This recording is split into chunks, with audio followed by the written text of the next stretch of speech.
Démarrer voilà, réellement cette émission avec vous, Mamadou Ouri, pour nous intéresser au CNT, le CNT qui est en retraite du côté de Mafreya. Absolument, le Conseil national de transition en retraite de 3 jours à Mafreya, qui a donc été officiellement lancé hier par son président, le docteur Dansa Kourouma. Il s'agit donc d'un atelier de validation dit d'appropriation du plan stratégique et opérationnel du CNT. Et je constate d'emblée que le terme... On peut dire que c'est le réveil, enfin. Je pose la question. Ça reste à voir. Moi, je constate d'emblée qu'on a abandonné...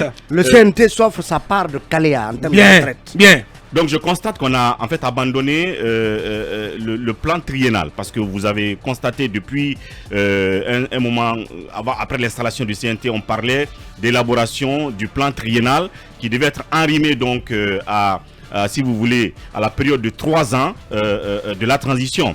Maintenant, on parle de plan opérationnel et stratégique. Ouais. Maintenant, certainement qui va aussi s'arrimer aux 2 ans. Parce que dans le discours, dans l'intervention du docteur Dansa, j'ai vu que lui, il prend déjà acte de ces 2 ans et il qualifie déjà cela de consensus.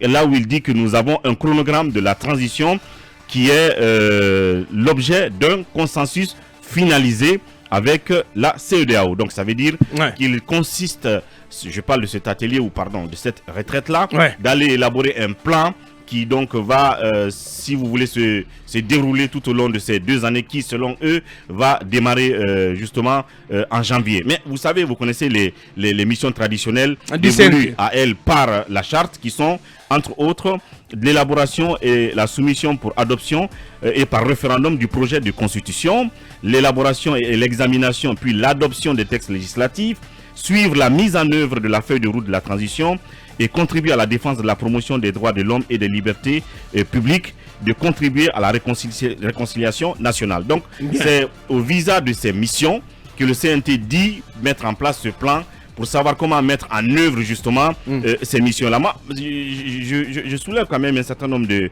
questions par rapport aux missions. Quand il s'agit du suivi de la mise en œuvre de la feuille de route, par exemple, de la transition, qu'est-ce que le CNT fait en réalité depuis là, cette mission de contrôle, de veille? Et parce qu'on n'entend pas de discours d'interpellation vis-à-vis des ministres, vis-à-vis de la feuille de route, 1 an après d'ailleurs la mise en place de ce gouvernement.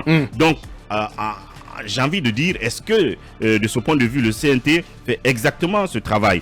Il y a par exemple la question de contribution et de défense à la promotion des droits de l'homme. On a vu tellement de cas de violation des droits de l'homme.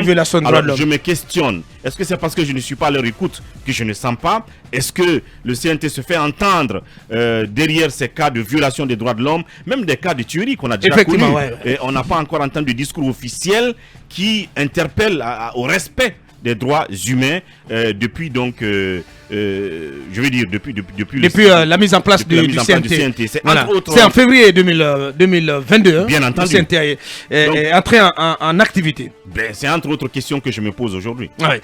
C'est quoi sur si vous me permettez, j'ai reçu un message me demandant s'il s'agit de Daouleko ou de Djaouleko dans Dalaba. C'est bien Djaouleko. Bien, la précision est donnée. Allez-y, Basseko, sur cette retraite organisée par le CNT à Mafreya. Oui, il y a la rédaction de Film FM a envoyé un reporter qui a couvert cette retraite-là. La question de la rédaction de la nouvelle constitution est également n'a pas été abordée directement, mais la question lui a été posée par un journaliste. Donc le président du CNT a répondu que les travaux sont en cours. Donc l'objectif du CNT est de rendre disponible en tout cas ce document avant l'entrée en vigueur du chronogramme consensuel qui a été trouvé avec les experts de la CEDEAO. En tout cas, si ce chronogramme est entériné... Avant l'entrée en vigueur du chronogramme. Oui, avant l'entrée en vigueur de ce chronogramme en 2023. Donc ça veut dire que le CNT est en train de travailler sans faire trop de bruit autour de la rédaction de la nouvelle constitution. Maintenant, comment tout cela va se faire? Alors, il y a quand même, au-delà de ça, il y a que beaucoup de personnes quand même se posent des questions sur... Et c'est pour ça qu'on associer les acteurs, on s'est réunis pour la rédaction de la constitution. Non, en fait, j'ai du mal à comprendre ce qu'ils disent ce matin. Parce que... Sans réunir les acteurs, on s'est réunis en catimini à Mafréa pour compris. parler d'un projet de Il y a un constitution. journaliste, on lui a posé la question, on est à quel niveau dans la rédaction donc, de la nouvelle constitution? Il dit que les travaux sont en bonne voie. Oui. Voilà, c'est ce qu'il a... Oui, les travaux voilà. sont en bonne voie. Ça Voilà. veut dire que Dr Dansa et son équipe le font en catimini. Les Donc, acteurs concernés ne sont pas... Attention, Je pense que je le plan stratégique et opérationnel va certainement intégrer. c'est un schéma directeur. C'est pour dire, quand il s'agit par exemple de l'élaboration de la Constitution, qu'est-ce qu'on va faire? Quelles sont les commissions qui vont y prendre part? Quelles sont les entités? Je pense qu'il s'agit de projeter tout ça, de mettre ça en perspective. Et ainsi de suite, ils déroulent en fonction des missions qui leur sont assignées par la charte. Bien. Oui, pour terminer. Et pour terminer, c'est vrai qu'on a un CNT aujourd'hui qui est très effacé, notamment sur certaines questions, comme Ouri l'a rappelé, notamment sur les questions liées aux violations de droits humains, à la répression notamment des manifestations. Voilà, donc c'est une équipe en tout cas qui ne s'exprime pas trop sur ça, à part les consultations donc, qui ont été menées récemment à l'intérieur du pays où on a recueilli les avis des citoyens.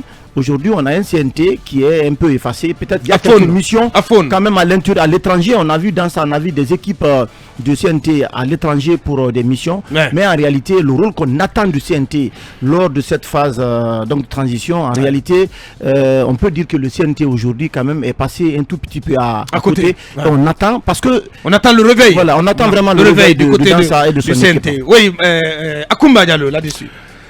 Que le législateur... cherche des idées, c'est tout à fait permis. Que le législateur fasse une retraite pour mieux construire ses idées, c'est tout à fait acceptable. Et je pense, pour moi, que dans ça est entre le marteau et l'enclume. Le marteau et l'enclume, parce qu'il est le législateur d'une transition qui peine à répondre à toutes les aspirations. Il est le législateur d'une transition qu'il a stoppée quand il voulait mettre en place une commission de rédaction de la Constitution. Donc, il est un législateur à qui on a interdit de légiférer. Donc, c'est un peu compliqué pour moi. Mais bon, plus particulièrement, j'aimerais que l'administration du CNT soit beaucoup plus redynamisé pour que ça puisse répondre aux aspirations. De toutes les façons, dans un n'est qu'un individu. S'il n'y a pas de ressources humaines suffisamment qualifiées autour, c'est difficile qu'ils réussissent. Laissons-les chercher des idées. Bien, Mohamed Kaba, allez-y. Je vais terminer par la dernière phase d'Akoumba. Laissons-le chercher des idées, mais pas à l'intérieur du pays. Pourquoi ça, c'est une retraite budgétivore encore. C'est ce que j'ai envie de dire. Il y a des lieux ici qui peuvent les recevoir pour cette retraite. Mais pourquoi souvent... Peut-être que tu n'es pas bien informé. Peut-être que ça revient moins cher. Attention. Non, ça ne revient pas moins cher. Une retraite à l'intérieur du pays. Peut-être que ça reviendrait beaucoup moins cher au CNT. Il y a un paramètre qui vous échappe, monsieur Mohamed. Il y a, je ne dirais pas des études, mais des observations ont démontré que... Si vous voulez avoir une participation effective de tous vos invités, organisez les ateliers dans des milieux isolés. Parce que si c'est à Conakry, les gens, beaucoup viennent, ils attendent jusqu'au repas, ils partent, ils ne reviennent plus. Ou ils ne viennent pas jusqu'à l'approche de l'heure du repas. Ils viennent, ils prennent le repas, ils partent. Bien, Mohamed. Voilà. Ce que j'ai envie de Donc dire. ça coûte moins cher en termes de. Diem aussi. Oui, voilà. Ça coûte moins cher. C'est une retraite budgétivore. Le CNT n'avait pas besoin de regarder cette retraite à l'intérieur du pays. Parce que nous savons aujourd'hui comment les missions s'effectuent à l'intérieur du pays. D'aucuns voyagent même avec les petits amis à l'intérieur du pays. Oui, parce qu'on peut faire cette retraite ici et associer les acteurs.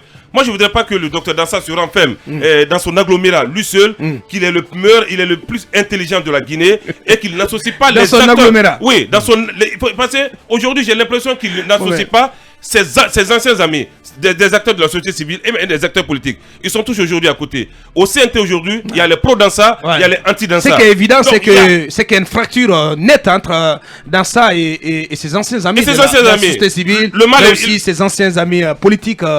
La fracture semble nette. Le mal, il est profond. Il faudra qu'il rectifie, comme ils l'ont dit, c'est la rectification institutionnelle, qu'il rectifie aussi cette amitié professionnelle avec les acteurs de la société civile. Moi, personnellement, je ne connais pas le budget du CNT. j'ai essayé de comprendre, on m'a pas donné d'informations. Quand on dit c'est quoi ce budget? Il faut te rapprocher de l'Assine qu'on est du ministre de la loi des finances. Bien. Donc c'est un peu ça. Donc moi je pense que c'est une retraite inopportune. Aujourd'hui le vice-président de la Guinée, si je me permets, qui est dans ça, Kourouma, parce que c'est le numéro 2, doit un peu redescendre sur terre. Il faudra qu'il mette un peu ses égos de côté, qu'il associe, j'insiste là-dessus, les acteurs. Parce que les acteurs se plaignent aujourd'hui qu'ils ne sont pas associés de tout ce qui se passe au niveau du CNT. Merci, Mohamed. Donc pourquoi aller nous faire une retraite dorée du côté de l'intérieur du pays? Avec quel résultat? Bien. On n'aura rien comme résultat. Il n'y a pas de vice-président ici. Il n'y a pas de vice-président. Normalement, c'est le numéro 2 du pays. Allez-y, Doyen Jean. Oui, il y a, comment dirais-je, le CNT est en train de malaxer la patte parlementaire dans l'entre-soi. C'est pourquoi on ne les voit pas, on les entend peu, parce que dans ça, d'ordinaire, c'est un bon client de la presse et il parle beaucoup. Mais le statut a changé. Le statut a changé. Je crois que cela ne voudrait pas dire que les choses ne bougent pas. Je ne pense pas qu'il y ait qu'on puisse leur reprocher une abolie au niveau du CNT. Je me dis qu'ils sont en train de se bouger, mais ils font moins de bruit. Bien. Talibé, pour clore, on espère recevoir docteur ici à un plateau avant la clôture de la saison la semaine prochaine. Oui, en fait, c'est une retraite qui peut susciter des interrogations, puisque on estime que le CNT a tout un palais à sa disposition et qu'il dispose de commissions et suffisamment d'espace pour réfléchir, travailler, à répondre aux missions qui lui sont assignées par la charte de la transition.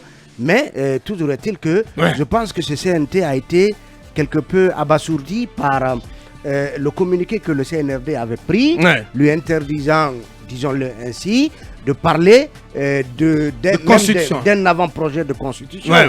Ça a été, à mon avis, très mal vécu par le CNT, et beaucoup y avaient vu parce que ça a été vécu comme une sorte d'humiliation. Voilà, une sorte d'humiliation. Bon, malgré tout, le CNT essaye de faire bon an mal an son travail à travers l'adoption des projets que le gouvernement lui dépose, à travers bien évidemment la ratification et plutôt l'adoption des conventions aussi. De conventions et autres, et avec toute cette diplomatie un peu parlementaire qu'on voit dans sa menée, que ce soit au Mali, au Rwanda ou autre.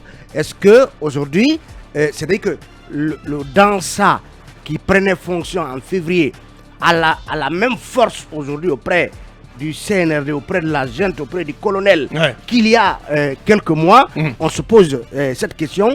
Est-ce que il a les coups de franche? C'est des questions à se poser.